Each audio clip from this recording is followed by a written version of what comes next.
हम सोचेंगे टेररिस्ट कब आएगा, तो टेररिस्ट आएगा बिल्कुल डार्क नाइट में। ये हमारे दिमाग में आएगा। डार्क नाइट में वो क्लोज पहुंचेगा, वो पहुंचेगा ऐसी जगह में जहां पे कि जंगल थोड़ा सा फेंस के आसपास है, तो उस जगह से, ताकि उसको कवर मिल रहा है। तो उसने क्या करा कि ये सोचा कि जब ये लोग कम से कम चौकन्ने होंगे वो होगा जिस दिन फुल मून नाइट होगी। तो फुल मून नाइट के दिन आने का उसने तरीका बनाया। अब कैसे बनाया कि सामने फुल मून से दिख रहा है कि फेंस के अक्रॉस कि कोई भी आएगा तो हरकत दिखेगी, लेकिन अब ऐसे हम एज्यूम करें कि मान लो ये है, ये इंडियन साइड है, ये पीओके है, ये फेंस है, ये जो लाइन दिख रही है। अब टेररिस्ट ने यहां से आना है, तो यहां पे ना एक पेड़ है इस जगह पे फेंस के पास में, और चांद फुल मून है, तो चांद की ना अभी रोशनी यहां पे है इधर। तो जब चांद की रोशनी यहां पे है तो ये जो पेड़ है, पेड़ की एक छाया बनेगी, ऐसे करके छाया यहां तक आ रही है। टेररिस्ट ने क्या करना है, इस छाया में आकर के लेट जाना है। अब ये चांद 7-8 घंटे में धीरे धीरे करके ऐसे घूम रहा है, तो ये छाया जो है ना, ये यूं करके ऐसे ऐसे घूम रही है और धीरे धीरे करके फेंस के पास आ रही है। तो जैसे जैसे वो छाया घूम रही है, बस टेररिस्ट इतना ही कर रहा है कि उस छाया के साथ चल रहा है। तो 7 घंटे में वो 200 मीटर भी नहीं, मतलब 100 मीटर ही बस वो कर रहा है। बट एक टाइम ऐसा आया कि फेंस, ये पेड़ और इधर, अब वो छाया पेड़ की छाया फेंस में पहुंच गई है और वो लेटा हुआ है टेररिस्ट उसमें, और हमें तो पता ही नहीं चला क्योंकि हमने तो हरकत देखी नहीं।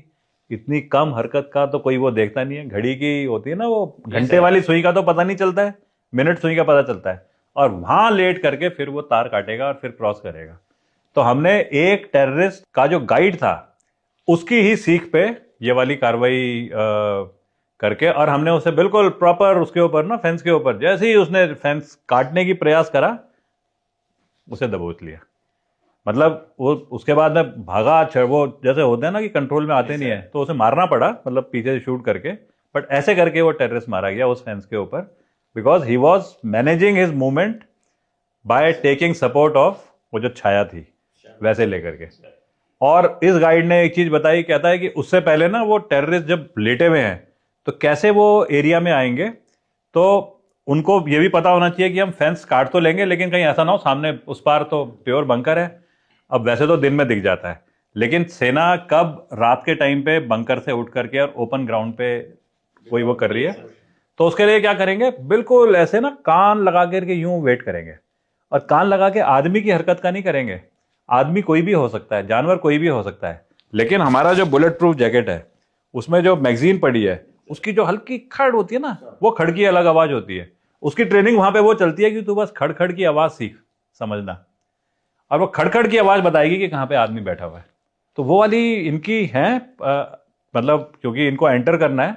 लेकिन हमारी सिक्योरिटी फोर्सेस, हमारे जो डिफेंस के जो तरीके हैं और हमारे जो ये स्पेशल फोर्सेस के ऑपरेशन हैं, उनके सामने टेररिस्ट ऑपरेशन जो हैं टेररिस्ट के, ये वाकई में जीरो है बिल्कुल। मतलब वो घबराते हैं एक तरीके से, लेकिन बस यही है कि कहीं ना कहीं उनको आना है, तो इसलिए पीछे से धक्का मारा जा रहा है तो आना पड़ जाता है।